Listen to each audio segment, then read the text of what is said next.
Bonjour à tous, on se retrouve pour une nouvelle position.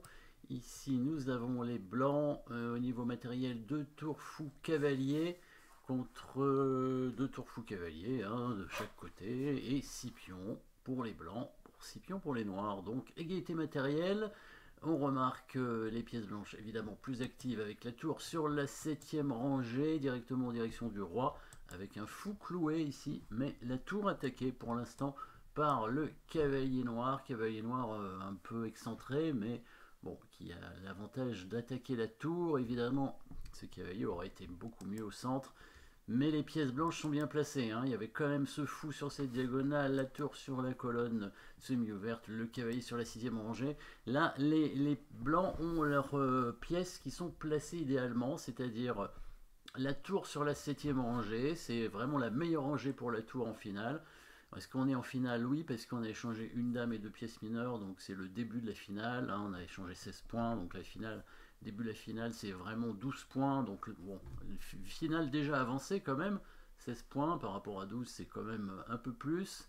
Mais, et donc en finale, la tour sur la 7e rangée, c'est vraiment l'endroit où elle est le mieux. Et en milieu de partie, le cavalier sur la 6e rangée, c'est aussi là où il est le mieux parce que il contrôle des cases très importantes. Bon, la case B7 un peu moins, mais disons plutôt C8, E8, F7 et même et éventuellement F5. Et puis il a accès à des cases.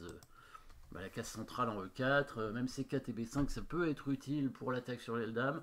Ici, a priori, on va plutôt faire une attaque sur l'aile roi. Alors la case F5, c'est la case Kasparov, bien sûr, mais pour l'instant, elle est bien occupée, elle est bien contrôlée par les pions noirs, donc pour l'instant, on ne peut pas vraiment s'en préoccuper. En tout cas, un cavalier sur la 6e rangée, c'est le meilleur endroit pour un cavalier aussi. Alors ici, on pourrait bouger la tour tout simplement en B7, ce serait probablement un bon coup. Ce serait un coup simple, mais nous, on cherche plus fort, plus agressif, plus actif, plus menaçant, avec des coups forcés, évidemment. Alors, le coup plus forcé, ce serait l'échec, tour prend fou peut-être.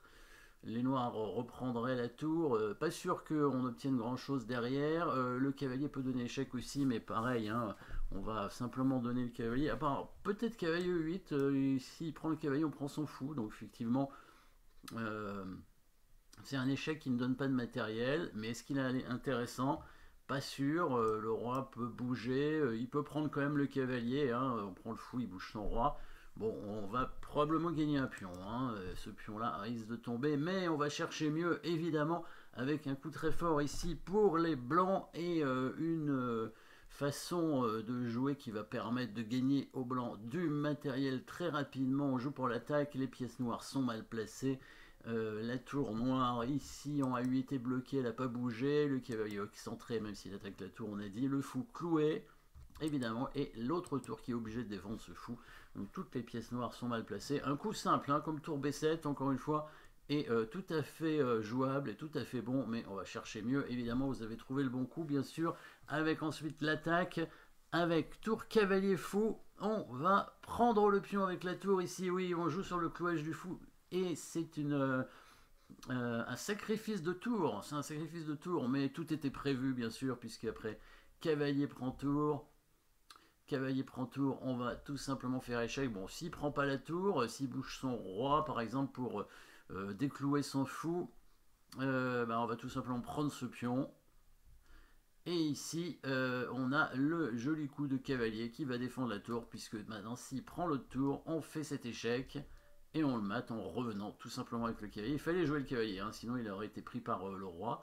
En reculant le cavalier, donc sorte de coup invisible, coup d'attaque en reculant, les blancs menacent mat en faisant échec et tout simplement en revenant avec le cavalier ensuite. Soit en D6, soit en F6 d'ailleurs, pour faire échec. Donc ici, si les noirs ne prennent pas la tour, ils ont perdu 2 pions et les blancs ont toujours une attaque très forte. Roi en F8 pour éviter évidemment à la fois l'attaque et les découvertes du fou, de la tour sur le fou, et la fourchette, si jamais il vient ici. Il y a une fourchette de cavalier ici qui viendrait prendre la tour. Bon. Sinon, l'autre coup, évidemment, c'est cavalier prend tour, c'est le coup jeu dans la partie. Les blancs font échec, bien sûr. Ici, on retrouve les mêmes difficultés pour le roi noir à se déplacer. Donc là, on a tour cavalier fou pour attaquer. Ces pièces, évidemment, vont bien ensemble puisqu'elles ont toutes un mouvement différent. Donc elle se complète plutôt bien. Si le roi vient en F8, on va retrouver l'attaque à la découverte avec le moulin peut-être, hein. Roi G8, tour prend D7, la tour qui va prendre tout sur son passage sur la 7e rangée. Évidemment, si le roi vient en H8, on fait cette fourchette, on va gagner la tour et on restera avec un cavalier d'avance. Et si le roi revient en F8, eh ben, on peut continuer. Donc le petit moulin ici, on ramasse tout. On l'a déjà vu, hein, ce thème, avec la tour qui prend tout sur son passage. On peut continuer à faire échec pour rire, évidemment, hein. Bien sûr, avec la tour ici, pour prendre encore un pion derrière. Voilà, encore un pion, pourquoi pas, hein.